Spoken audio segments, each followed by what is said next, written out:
everybody. Thank you for joining me. This is Angelica, bringing you your weekly inspiration on your spiritual awakening journey.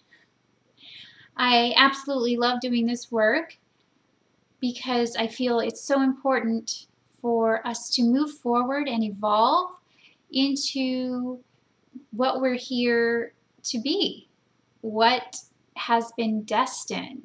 And sometimes, we can prolong our path for a really, really long time if we don't have the correct information.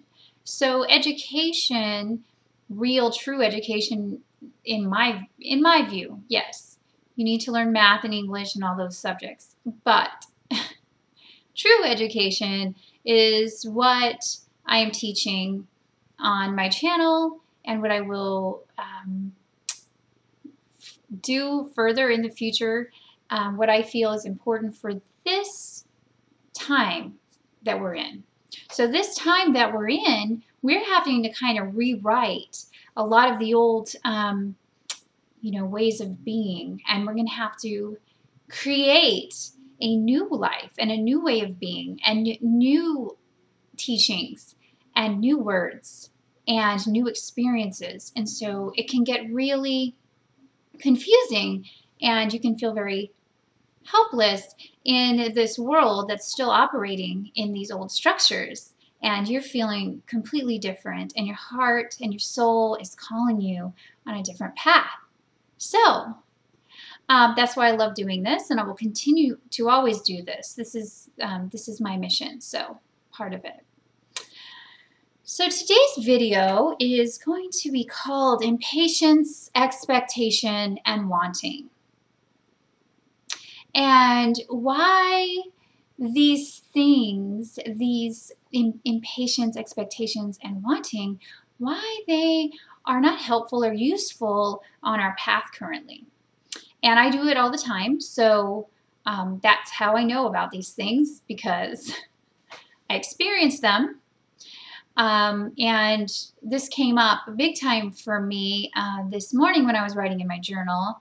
And actually, I've gone through the whole past year in my journal a few days ago, and I was like, whoa, oh my gosh, so much has shifted. So much in who I am has grown and has changed.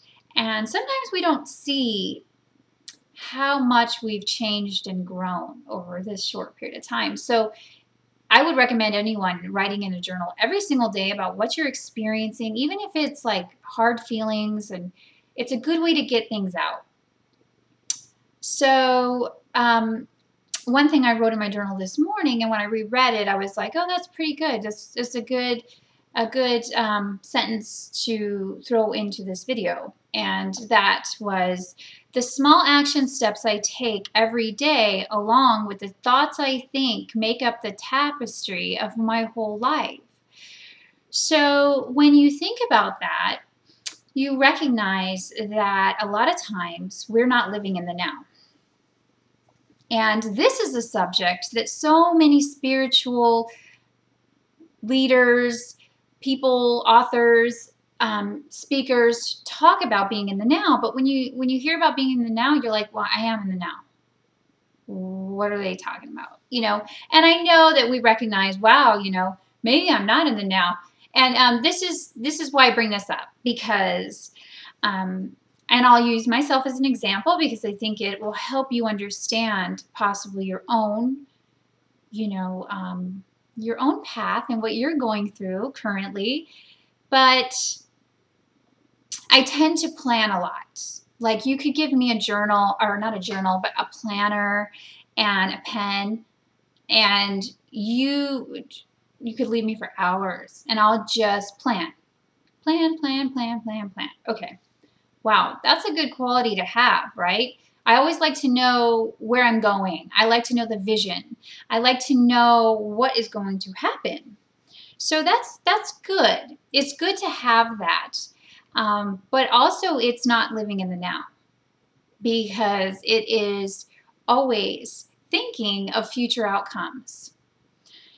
So in a sense, it does bring expectation, wanting, waiting for something to occur, impatience that it has not happened yet, and a whole array of frustrating feelings. So the reason that I bring this up is because we hold all the power and all the energy of what we're planning for right now.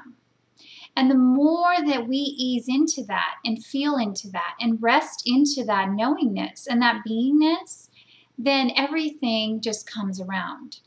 And I did write a blog on my website about being in the now a couple days ago, so you might want to check that out. But this is a tricky thing, because as we're purging old emotional pain, and as we are transferring into our higher dimensional light bodies, we're going to have to think about our past pain a little bit, and how that's affected us. But it's a little bit different to think about the past and dwell there, and to allow the uncomfortable patterning and beliefs and feelings come up and be released. So that's the key to this. So when you're on a spiritual path, you're going to be bombarded with a lot of uncomfortable feelings. And what you'll come to understand is that they don't last forever. They come and go in waves like the ocean. So one day you'll wake up, you'll be like, oh my gosh, I'm feeling so horrible. Is anyone else feeling this, or am I all alone? I feel all alone, but a lot of people are, because we're all evolving, we're all shifting, we're all changing.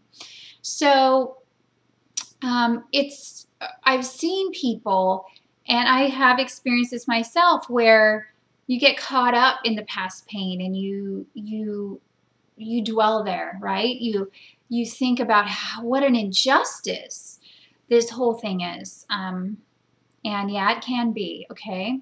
But since we don't really have another choice, we've got to really live in the now. Allow the feelings, the uncomfortableness, the pain from the past, and really it's just purging of emotional pain, come up and just be, and allow it to be. And when you rest into it and allow it to be, it just releases. And this goes for future things too. So getting impatient, like, gosh, I've been in this spiritual awakening for so long. And my higher self, or my soul, told me what was going to happen. And look, I've been dealing with this for years. Yes, your soul and your heart will give you correct guidance about what is coming. You're right about that. But what really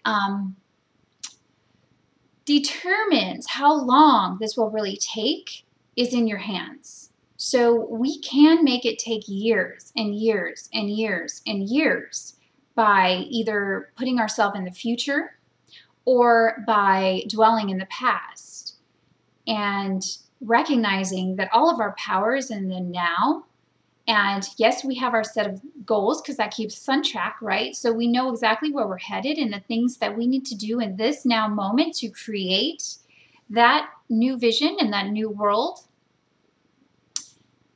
But we're not always in the future and not always in the past. We're here now, doing all that we can with this now moment.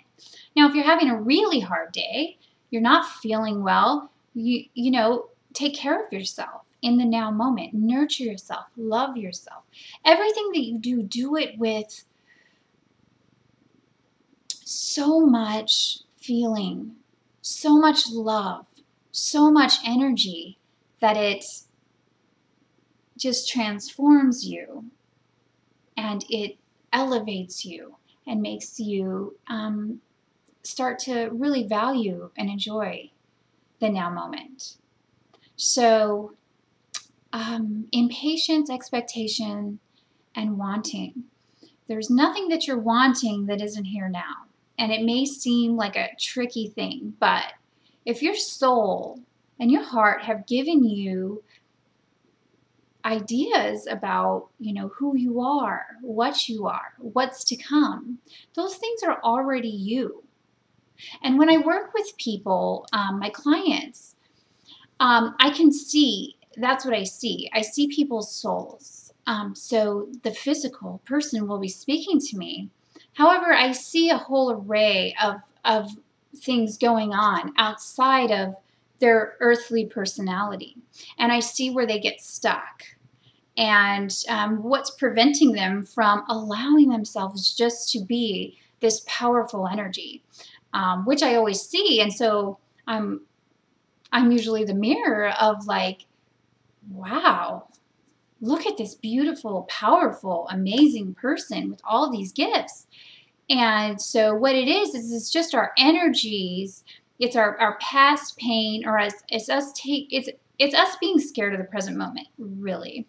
And that has everything to do usually with what's happened in our past. And as we allow those things to kind of sit and be and release, everything opens up. Everything opens up. Even in those uncomfortable, painful feelings, and you just sit with it and be with it, everything opens up for you. So, yeah, this is exciting. If you find yourself being impatient or expecting something to be a certain way, turn it around and just breathe and rest into yourself in the now moment and know all those things are already here. They are. We're already here. We're already here. The only thing blocking us from it is our own thoughts and our own ideas about, why isn't it here yet? It is here. All that beauty, all that love, everything is here. It's you. It's already happening. So once we get into that and embody that and start really vibrating at that frequency, this is when you'll start to see the outer world really shift. And so if you can try to stay in that space and do the things that are good for you and do the things that'll move you along on your path, but do them with full presence and with full awareness and with full love and full joy. I love you all. Thank you so much for watching. Bye-bye.